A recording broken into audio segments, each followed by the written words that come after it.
ओम शांति। सभी भाई बहनों का बीके मुरली मंथन पर स्वागत है। आज हम 30 अगस्त 2022 की मुरली का रिवीजन करेंगे। तो आज बाबा ने सार में कहा कि हम बच्चों को लाइट हाउस बनना है। तो लाइट हाउस का काम होता है दूसरों को रास्ता दिखाना।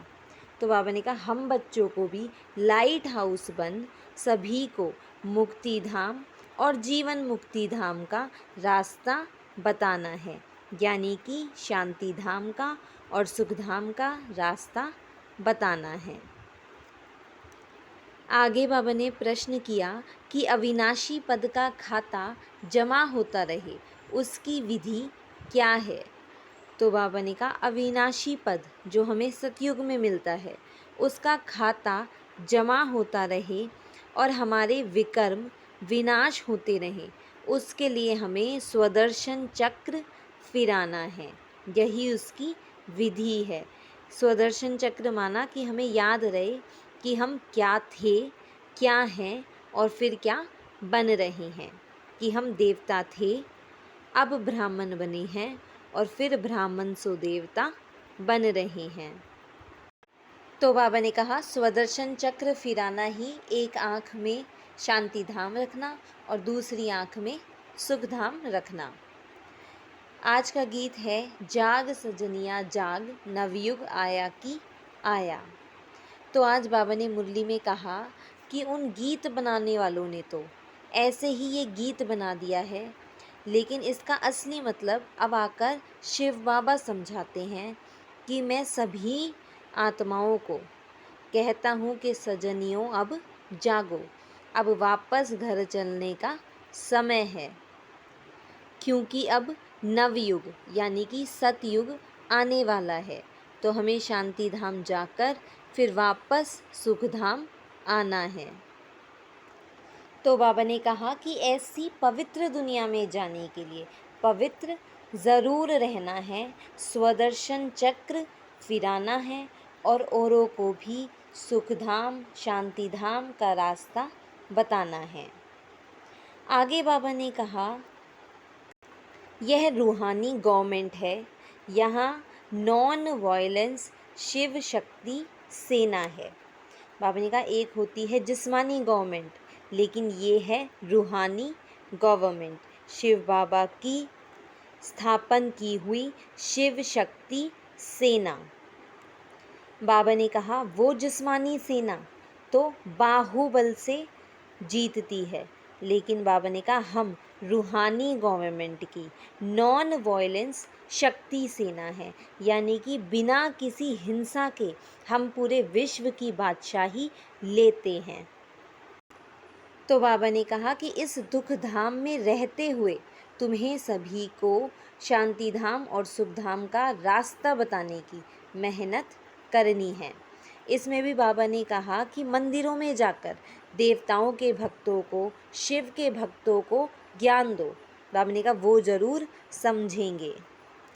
बाबा ने कहा उन्हें समझाओ कि भारत कितना धनवान था, जो भारत के मंदिर आदियों को भी लूट कर ले गए। तो ऐसा धनवान मंदिर बनाने वाला भी कितना धनवान होगा। तो बाबा ने कहा अब भारत कंगाल है, तो ज़रूर कोई ऐसा समय था जो भारत इतना माला माल था। अब बाबा फिर से आए हैं इस कंगाल भारत को उठाने। तो बाबा ने कहा कोई ना कोई युक्ति निकाल भक्तों को ज़रूर समझाना है, क्योंकि बाबा ने कहा तुम भी भक्त थे, अब विष्णुपुरी के मालिक बनने वाले हो। तो ऐसे ही हमें भी और भक्तों पर रहम आना चाहिए। बाबा ने कहा कि कृष्ण के लक्ष्मी नारायण के भक्तों को समझाना चाहिए कि वे तो नई दुनिया के मालिक थे, तो तुम क्यों नहीं पवित्र रहकर नई दुनिया का पुरुषार्थ करते हो, क्योंकि वहाँ सतयुग में तो कोई अपवित्र नहीं होता। बाबा ने कहा सिर्फ दो चीज़ें समझानी हैं, अल्फ और बे। अल्फ माना मुक्ति धाम और बे माना जीवन मुक्ति धाम। आगे बाबा ने कहा कि बच्चों को रिफ़्रेश होने के लिए बाबा से मिलते रहना चाहिए, मुरली कभी भी नहीं छोड़नी चाहिए। बाबा ने कहा कभी ऐसे बहाने नहीं देने चाहिए कि हमारे पास समय नहीं है, हमें नौकरी से छुट्टी नहीं मिलती। बाबा ने कहा यह भी बच्चे झूठ बोलते हैं क्योंकि सच्चे बाप की उन्हें कदर नहीं है। बाबा ने कहा आगे कि कभी कड़वा भी नहीं बोलना है, कभी क्रोध भी नहीं करना है और किसी को दुख भी नहीं देना है, नहीं तो बहुत सजाएं खानी पड़ेंगी। बाबा ने कहा आपस में हमेशा ज्ञान की बातें ही करनी है, फालतू बातों में कभी नहीं जाना। आज बाबा ने वरदान दिया, परवश आत्माओं को रहम के शीतल जल द्वारा वरदान देने वाले वरदानी मूर्त भव। तो बाबा ने कहा कि यदि कोई विकारों में जाता है, क्रोध करता है, यानी कि वो परवश है, बाबा ने कहा ऐसी परवश आत्माओं के प्रति हम बच्चों को अपने दिल में रहम रखना चाहिए और रहम की शीतल छींटें उन पर डालनी चाहिए, जिससे उनका क्रोध भी शांत हो जाए।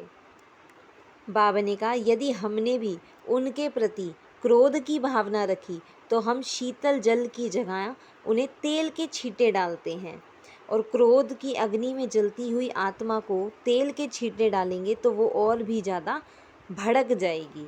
तो बाबा ने कहा अभी चैतन्य में तुम बच्चों को ऐसा वरदानी मूर्त बनना है, अपनी रहम के शीतल जल से सामने वालों को भी शांत कर देना है, तभी जड़ चित्रों में बाबा ने कहा हमें वरदानी मूर्त कहा जाएगा। आज बाबा ने स्लोगन दिया, परमात्म मिलन मेले की मौज में रहो तो माया के झमेले समाप्त हो जाएंगे। तो सबसे सुंदर मिलन है परमात्मा से मिलन मनाना। तो बाबा ने कहा यदि इस मौज में रहोगे तो ये दुनिया के जो झमेले हैं ये सब समाप्त हो जाएंगे। तो ये आज की मुरली के कुछ मुख्य पॉइंट्स थे जिन्हें आप दिन में कई बार रिवाइज़ करें। इस वीडियो को लाइक करें, शेयर करें और चैनल को सब्सक्राइब करें। ओम शांति।